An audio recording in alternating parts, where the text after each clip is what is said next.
This is exciting. Again. Any questions about what we covered yesterday? Thank you. Not yet. Pretty basic yesterday.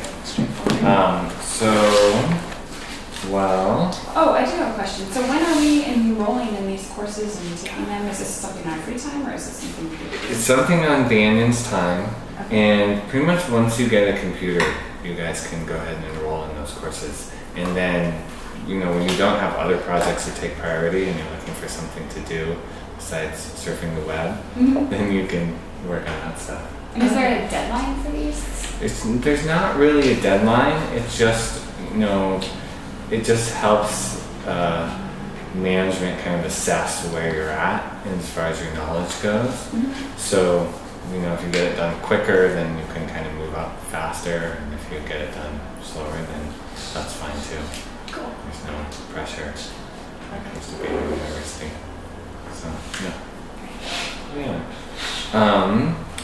so today on my list of things to do, this might be a little bit over ambitious, but I have Ayurveda, body, mind, and soul. So we're going to talk about the universe and how we are connected.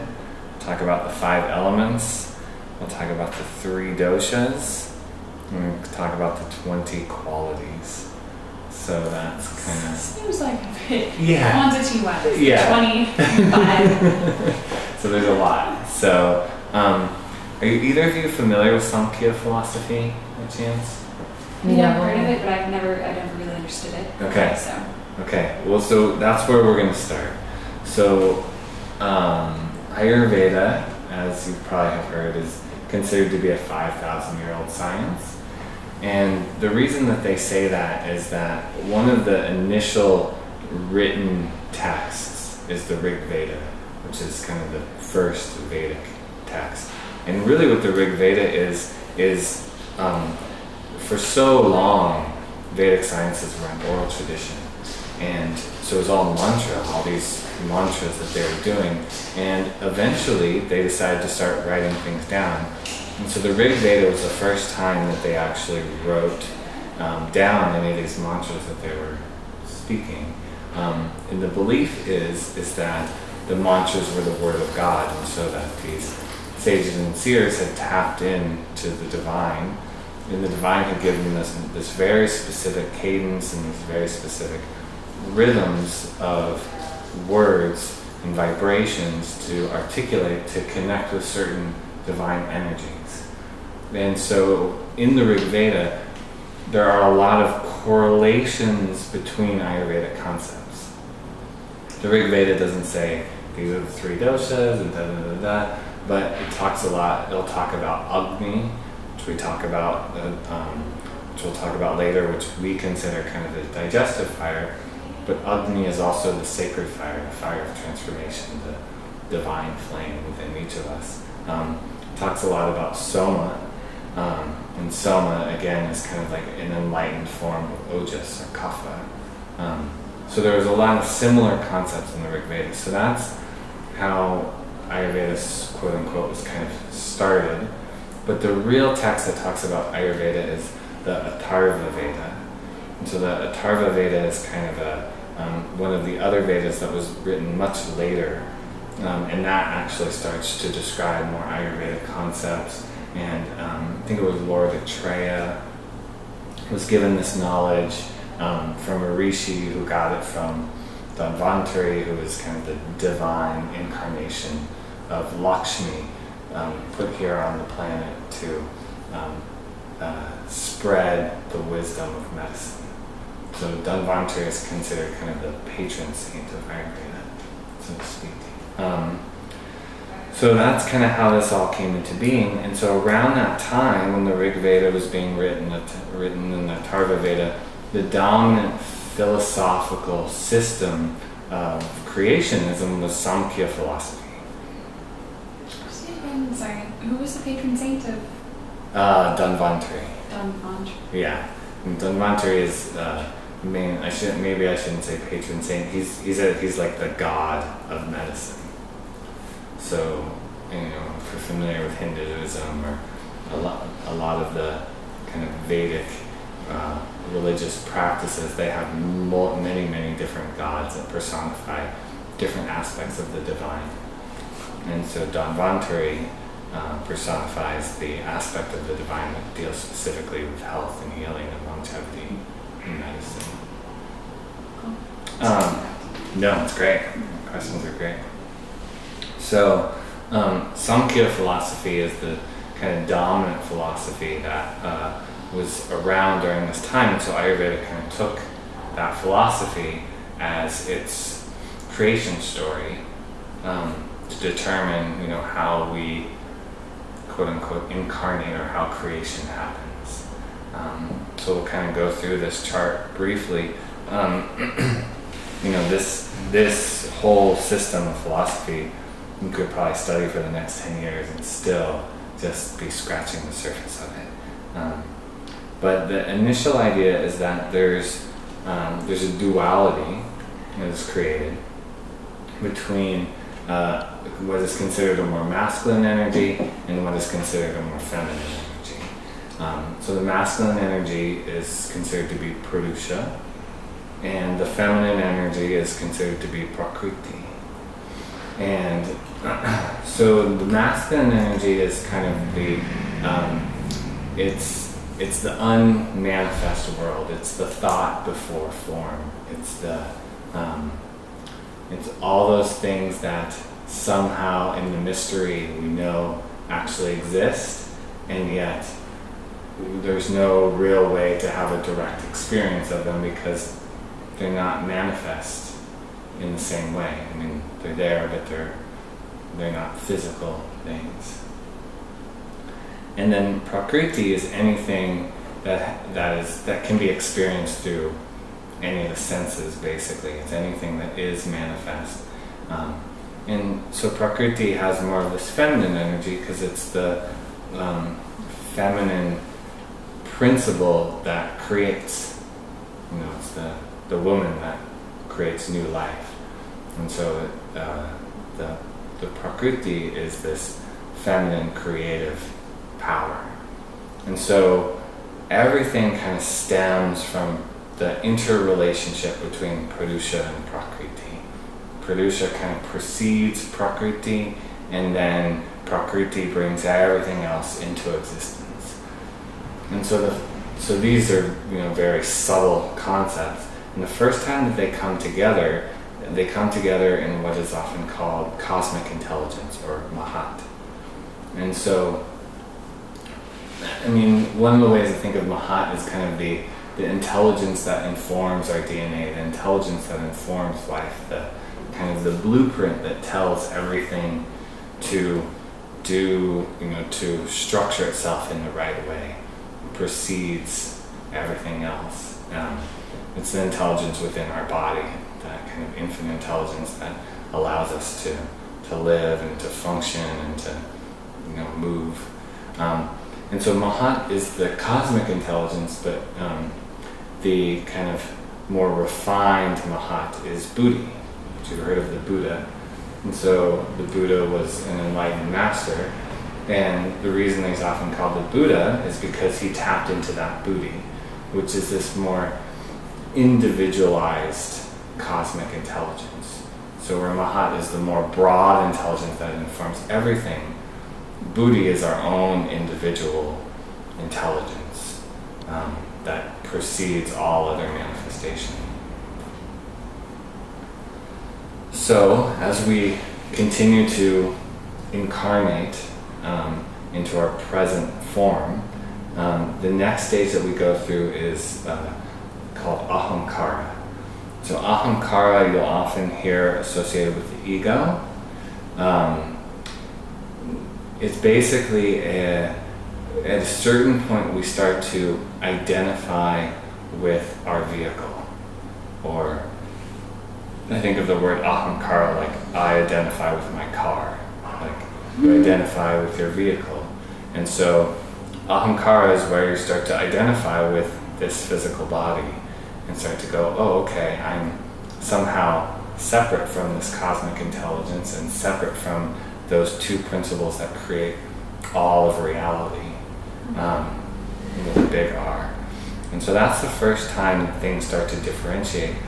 And as things start to differentiate, or as things start to subjectify and individualize, then from Ahamkara comes 3 gunas, or Triguna. And those are Sattva, Rajas, and Tamas. And you'll often hear 3 gunas spoken about in terms of Ayurvedic psychology. So you'll often hear, I want to be more sattvic, because sattva is a principle of purity.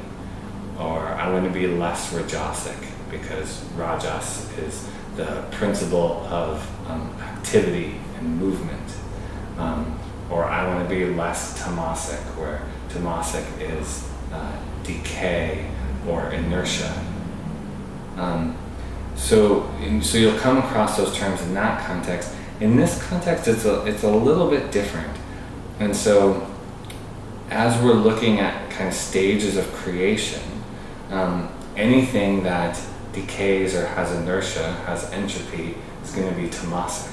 So that's pretty much everything in the manifest world. Everything that we come into contact that is a physical structure eventually is going to decay, and eventually through entropy is moving in an inertic way that it will no longer exist, or will exist in a way that is very different than it initially existed. So although in Ayurvedic psychology we often talk a lot about getting away from tamas, tamas is inherent within us. It's kind of the physical matter that is everywhere. And so that tamas is where we initially come into contact with the 5 elements.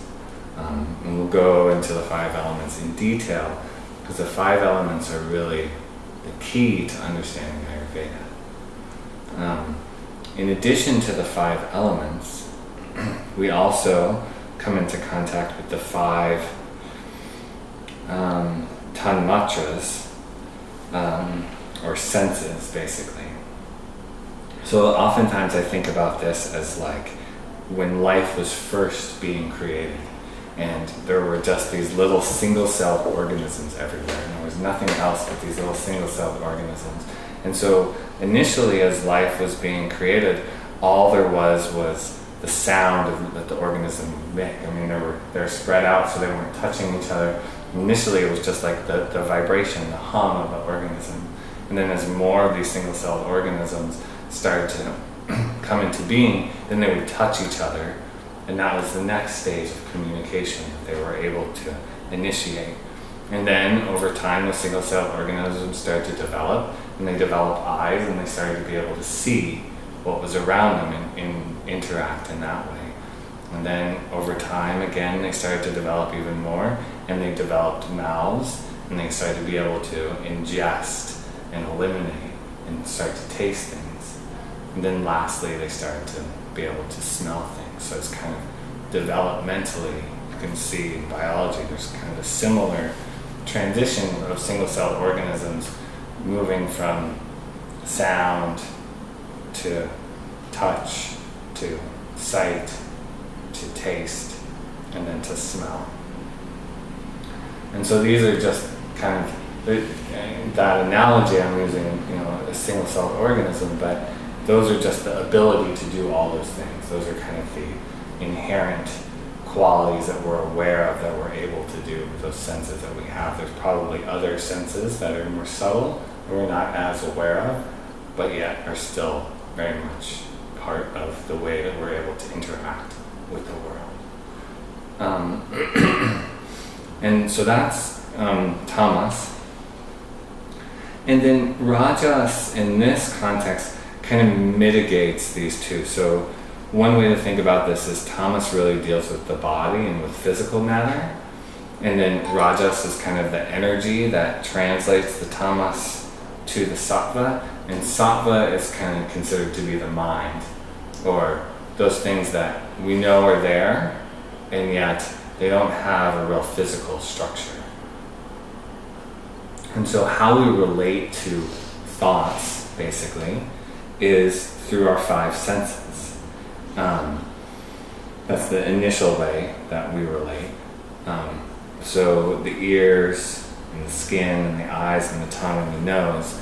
And on the next page, you can see there's a little table there that relates each of these things.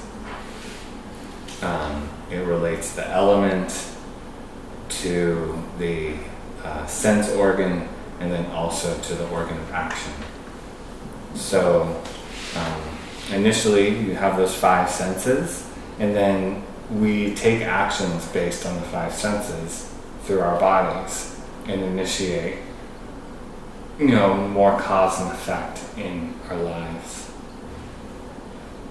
And then within Sattva is also the mind, which is kind of the control unit of how our senses determine what information is valuable and what information is not valuable. And so, what I've taken from this, and everybody will take something different from this, is that Sankhya philosophy, to me, is really teaching us that we're, in a sense, responsible for our reality.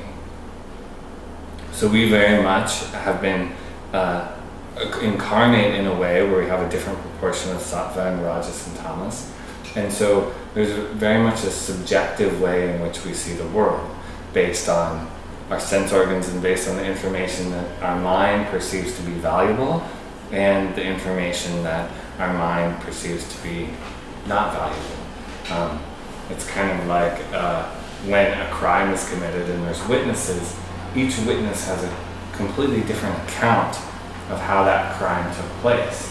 And none of those accounts are false by any means. They're just, each person has a very unique way in which they perceive reality, kind of based on the dominance of each of their senses. And so some of us really rely heavily on our sight. And so that's how we perceive reality, and if we can't see it, it doesn't exist. Science is a great example of that. The Western kind of allopathic model really relies on the idea that if we can't see it, it doesn't exist. But there's plenty of things that we could maybe hear or maybe feel or touch or interact with another sense that's more subtle than sight, which tends to be hearing and touch and vibration and that sort of thing, that do very much exist but can't be proven under a scientific model.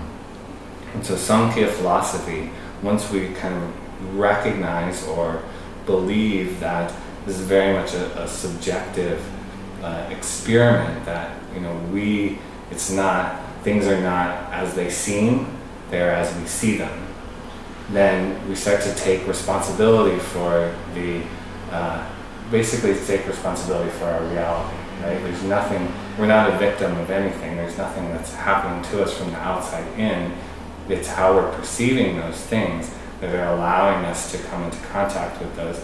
And if we see those things as a tragedy, then we're going to react in that way. I don't know if you've read Viktor Frankl's book. He was during the Holocaust. He was a survivor. I read it, but I haven't read it. Yeah, and it's a beautiful, it just kind of speaks to this philosophy and to the model, because he was in the most tragic, terrible situation you could possibly imagine. I can't remember the name of it right now. No, I don't remember the name. But you're going to explain it, right? Yeah. Well, yeah. The brief gist of it is that he made a real conscious choice to see that experience as a gift and to make the most of that experience. In the Holocaust? Yeah, yeah. He was actually a survivor. Was he a psychologist before that too? I think he was. Yeah. I'm sure you have. And so he just made a very conscious choice to not be a victim of the situation and to take control of the situation based on the thoughts that he was thinking and his beliefs and his values, and in a way to make the most of it. And so, the book talks about him befriending the guards, befriending all the people there, and just really seeing how through his own internal understanding of the situation and a real deep belief that this was the divine plan and for the best, that he was able to change the way the way that he related to that situation, and made lemonade out of lemons, basically. And so from Sankhya philosophy, I really feel like that's kind of that's the basis of Ayurvedic medicine, is that we have this opportunity, and through, as we'll talk about tomorrow or next week, is through Prakriti, through Prakriti, through self-awareness, through self-understanding, so through knowing how we perceive the world, knowing the lens that we're looking through, then we can start to make choices that help us to use that lens in the most positive way possible, and help us to start to actually interact with our reality in a very positive way instead of a negative way, and not feeling like we're so subjected to those things outside of ourselves, but that we're more able to take some responsibility for our choices, and that those choices through karma create cause and effect, and that we'll receive the effect of those choices. And